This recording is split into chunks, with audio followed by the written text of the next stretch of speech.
How in the world do I manage to train 6 abandoned dogs? Well, this is what my day looks like.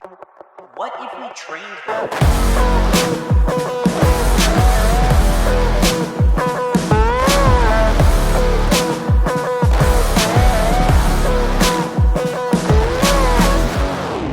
Well, the first thing that I do is I take all 6 dogs out of their kennels so that they can be a pack. We take them out to go to the bathroom, they run around, they play with each other, they go to the bathroom, and most of all, they get their enrichment. So the first 30 minutes of my day is just taking these dogs out and watching them play for a half an hour. Outside is also, for me, where the water is. So my dogs don't have access to water 24/7. I just take my dogs outside to be outside, whether that be for enrichment or to go to the bathroom regularly. But I keep my water outside because it's a very easy way for me to know when was the last time that this dog had water. If my water is in my playroom and they're just hanging out in the playroom for a few hours while I'm managing other dogs, or I'm hanging out in the playroom with them also, they can essentially get water whenever they want, and I don't have a clear idea of when the last time they had a large amount of water, so I can expect when they're going to have to go to the bathroom next.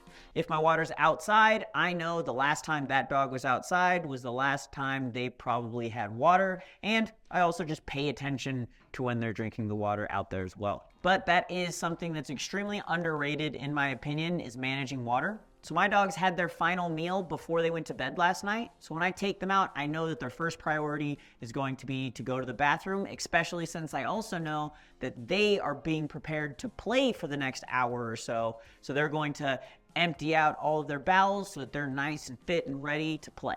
Once they're ready to go inside, we go into the playroom where they are introduced to all of their toys and they play with the pack with their toys. They wrestle, they grab toys, they tug of war. They're dogs interacting with their pack in a more secluded, confined environment than they had outside.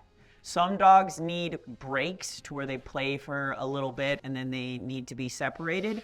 But it's really great for building that trust in the pack with different items if we allow them to interact with other dogs and normalize that sort of environment. Plus, since my dogs likely did just drink up a bunch of water when they woke up in the morning because that was their first opportunity to get water, in about 20 to 30 minutes, depending on the dog, they're going to need to go to the bathroom again.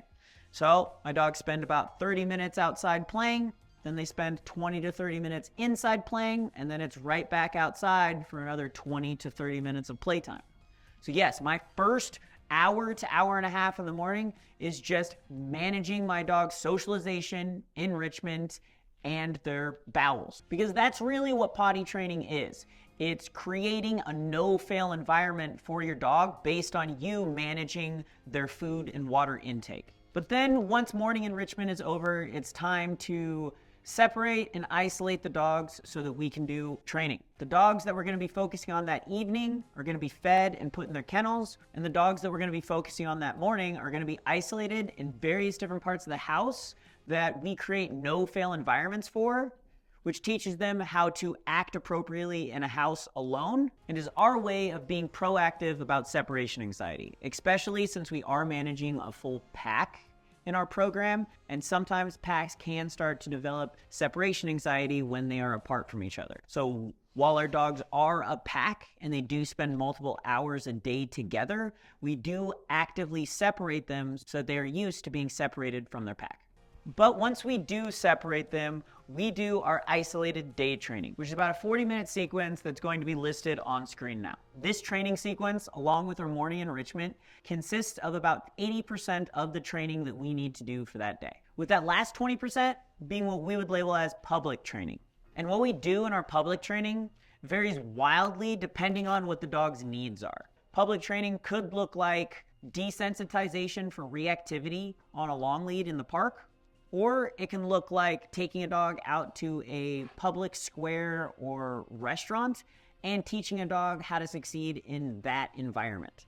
It just depends on what the dog's potential is and where they're at in their current development. But the overall goal is to teach the dog structure for the environments that they're in so that they can live a companion lifestyle. Now, once I'm home, it's time to switch the dogs out if I haven't already and focus on my evening dogs, where I do that sequence that we talked about with our morning dogs with the evening dogs. And once again, we'll list that training sequence here for reference. And once we're finished with training for the night, we go back to focusing on socialization and enrichment. Well, we don't take the whole pack out again, but we will take out various combinations between 2 and 4 dogs at a time so that they can experience being in a multi-dog household. We can manage their energy level and enrichment for some of those high-drive working dogs, and so that they can get practice going in and out of the kennel multiple times over the next few hours before we feed them dinner and put them all back in their kennels for the evening. If this video helped you provide structure for your dogs,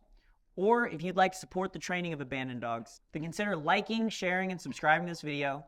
Tell us your thoughts in the comments, and consider becoming a patron at abandonmentprevention.com. 100% of the support that we receive from this video and from our patron page goes to training abandoned dogs. We appreciate your support and your time. Thanks for watching.